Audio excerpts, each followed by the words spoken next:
বিশ্বাস করিলে বিশ্বাস, তা নহলে কিছুই ନାହିଁ।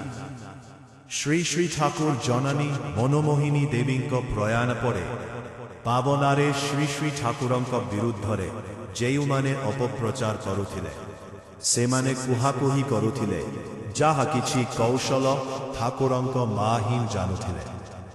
ଏଥର ବୁଝାଇବ ଠାକୁର କେତେ ଦୂର ଠାକୁର। ଉପରବେଳା ଆଡ଼କୁ ଶ୍ରୀ ଶ୍ରୀ ଠାକୁର ଚୌକି ଉପରେ ଶୁଭ୍ର ବିଛଣାରେ ଲମ୍ବା ହୋଇଥିଲେ। ଏପରି ସମୟରେ ଆଶ୍ରମ କର୍ମୀ ନିବାରଣ ଚନ୍ଦ୍ର ବାଗଚି ସାମନାରେ ଆସି ଠିଆ ହେଲା। ଶ୍ରୀ ଶ୍ରୀ ଠାକୁର ପଚାରିଲେ, କିରେ କ'ଣ ଖବର? ନିବାରଣ ଭାଇ କହିଲେ, ପାବାନାର ବିରୁଦ୍ଧବାଦୀମାନେ କହୁଛନ୍ତି ମା ଚାଲି ଯାଇଛି, ଏଥର ବୁଝାଯିବ କେତେ ଧାନରେ କେତେ ଚାଉଳ। ମାତୃବିୟୋଗ ବ୍ୟଥାରେ ଛଳ ଛଳ ନେତ୍ରରେ ଶ୍ରୀ ଶ୍ରୀ ଠାକୁର ଏକ ଦୃପ୍ତ ଭଙ୍ଗୀରେ ଉଠି ବସିଲେ।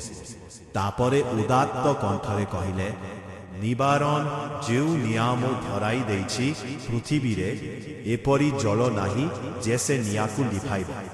ଯଦି ପବନ କର ତେବେ ନିଆଁ ଜଳିବ, ଯଦି ପବନ ନ କର ନିଆଁ ଲିଭିବନି। ଯେପରି ନିଆଁ ସେହିପରି ହିଁ ରହିବ।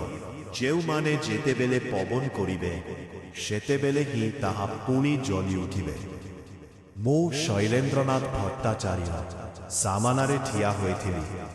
ଶ୍ରୀ ଶ୍ରୀ ଠାକୁରଙ୍କ କଥା ଶୁଣି ସାରା ଦେହ ମନରେ କ'ଣ ଗୋଟେ ନିଶ୍ଚିତ ସତ୍ୟର ଶିହରଣ ଧକ୍କା ଖାଇଲି।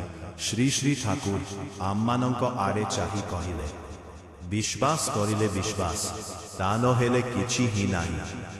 ସ୍ମୃତିର ଆଲୋକେ ଶ୍ରୀ ଶୈଲେନ୍ଦ୍ରନାଥ ଭଟ୍ଟାଚାର୍ଯ୍ୟ। ଜୟ ଗୁରୁ।